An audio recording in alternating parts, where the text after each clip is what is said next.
Shalom, Israel. What's going on today, my peoples, my brothers, my sisters, my elders out there laboring in the truth? First and foremost, I want to give all praise, glory, and honor to Yahweh. I want to give praise and glory to his son, Yahweh Shai, who the world ignorantly calls Jesus Christ.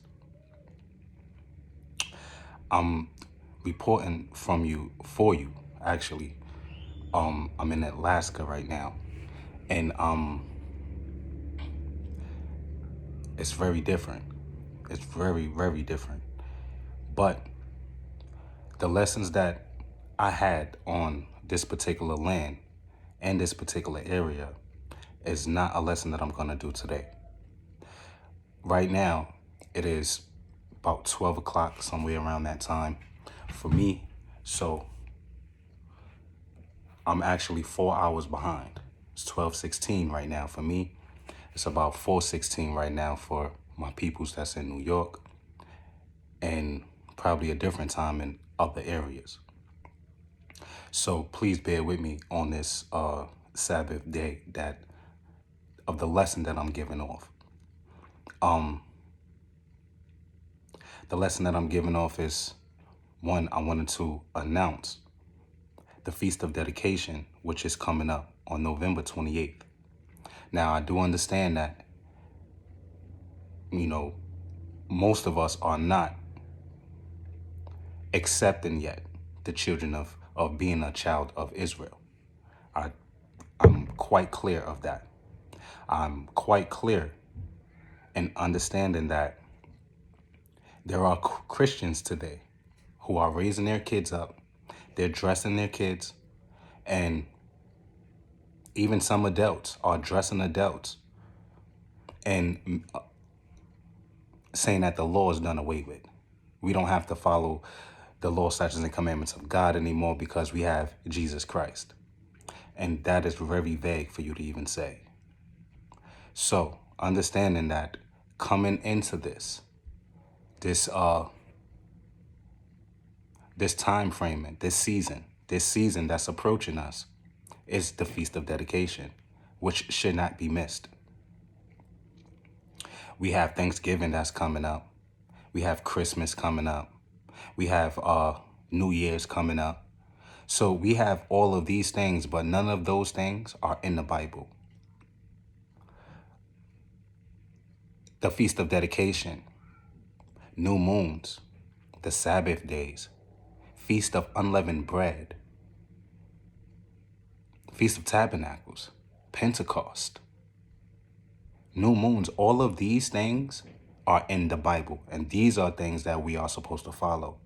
These are our high holy days that is required for us to follow. But it seemed like somehow, some way, we done drifted off. We started following and worshiping idols. We started worshiping devils. We started taking our children and started making them do these things. So the point of my video today was, one, to announce that at the end of the day, November 28th is the Feast of Dedication. And I really hope most of you Christians will actually repent from your ways and change and get back to the ordinances, the statutes, the judgments, and the commandments that God already set for the children of Israel. This is very important. We have children we are bringing into this world, but we are not allowing them to live the truth. So, without further ado, I'm going to get into the lesson. And the lesson today that I'm talking about is to be when you are being spoken to unadvisedly. The definition of the word unadvisedly. Give me a second. The definition of the word unadvisedly: in an unwise or rash manner. So when I was looking at this definition, I was based in my lesson that I'm doing today on that particular word. when I hear, I don't like the way the children of Israel, or I don't like the way the Israelites are on every corner. They're telling us, hey, this is what we have to do. We have to do the commandments. We have to get back to being a part of the 12 tribes of Israel. I have to keep the Sabbath days. I can't eat pork. I can't eat lobster, shrimp, things of that nature. You feel as though you're being spoken to in a rash manner. Okay, it's understandable. But if there was something that the Lord actually told the children of Israel, when you start to come into this truth, you start to find out who exactly you are. You got tired of being lied to. You actually yourself, as a man or woman, you decide to say the least, I want to be able to tell the truth for once. I want to live truthfully for once. Only way you can be able to do that is if you are actually following the exact words that the Lord gave us. So yes, when you compelling somebody to be into the truth or to get out of their wicked mentality ways, you are talking to a group of people who believe a lie. And then you're having a conversation with somebody who is actually knowing the truth. So you have one person who's believing a lie. You have one person who believes the truth, who knows the truth, who follows the truth, who is trying to compel you to get up out of your lie. It's kind of hard to do so when you are living a life where you feel as though, well, me believing in a lie, you shall allow me to. I can't allow you to believe that, right?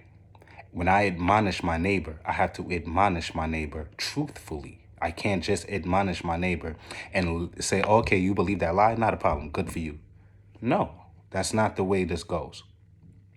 So my lesson today that I am doing is the lesson on unadvisedly. It's very important. When somebody is speaking to you in an unwise or rash manner, I want you to understand why these things are coming about. It's not just we're doing it to be grievous. We're doing it because of hate. In fact, we are living in a time of grace. This grace period that we have, we don't know when this man decides to come back. But when he does, it is not going to be beautiful. It is not going to be nice.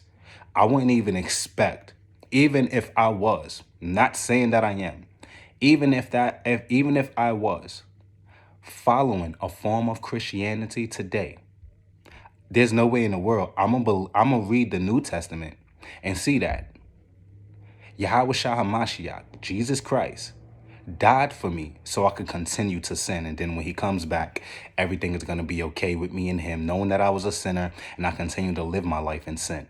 There's no way in the world I can read that and believe that I can continue to live my life wickedly, unrighteously. At some point of fashion, you have to put into your mind, to say the least, if he died for me, I must have to do something for this, right? When you're given grace, grace is if you have to make a payment on the 5th, by the 5th of the month is the last date you could be able to submit your payment. But you missed it. The bank, whoever it is that you got your loan from, they might give you a grace period of 7 days. Now, this is 7 business days. They might even accept the payment on the weekend at this point because they want to make sure they get their money. At this point of time, we have to understand that that grace period, you still have to pay that loan. It's just that you got 7 days extra to be able to catch up on that loan. It doesn't mean because I'm giving you grace, you don't have to do or you don't have to pay that loan back. You have to pay. You're going to be paying late. You might have to pay an extra charge, an extra fee, but you got a grace period. This is the same way the Lord works. I'm giving you a grace period and a time frame to be able to get yourselves right. Now, depending on how fast you do this, I may be able to come back sooner. But if y'all going to drag it out, I'm a God that's very methodic. I will drag out your oppression. I'm going to drag out all of the plagues that I'm going to put on you, and I'm going to make it real slow, right? You ever see a person that has cancer, man? They wind up going to get radiation or something of that nature, thinking that they about to beat it. Nope. Here goes the cancer moving to and spreading to somewhere else. Cancer is one of the most worst plagues that a person can have, because it can leave for a second and then come right back in other areas. And then depending on the area that it comes back to, it can destroy you, man.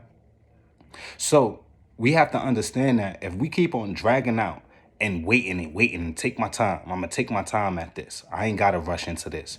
I'm gonna find this one in my own time. Okay, not a problem. Understanding that the oppression that we are going through, the destruction that we are going through, the punishment that God put us into is gonna be dragged out for a very long time.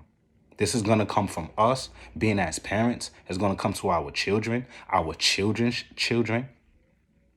Why would you want that?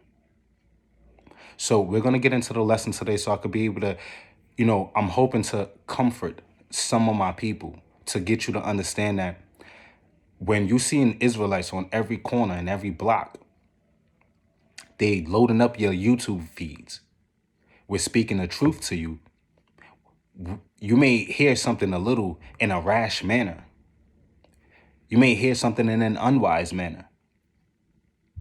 But this manner has to be done, because we're not talking to a people that is looking to understand. We're talking to a group of people that is very stiff-necked. It's very hard to really talk to a person, especially to a grown-up. Clearly showing them the truth, showing them the biblical accounts, and yet they still don't want to understand. Not that they don't understand, they don't want to.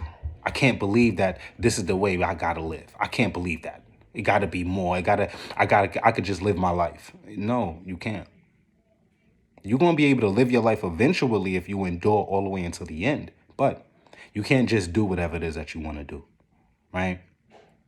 So this video that I'm gonna be talking about today is about being spoken to unadvisedly in an unwise or rash manner. Let's get into the lesson. Shalom, people.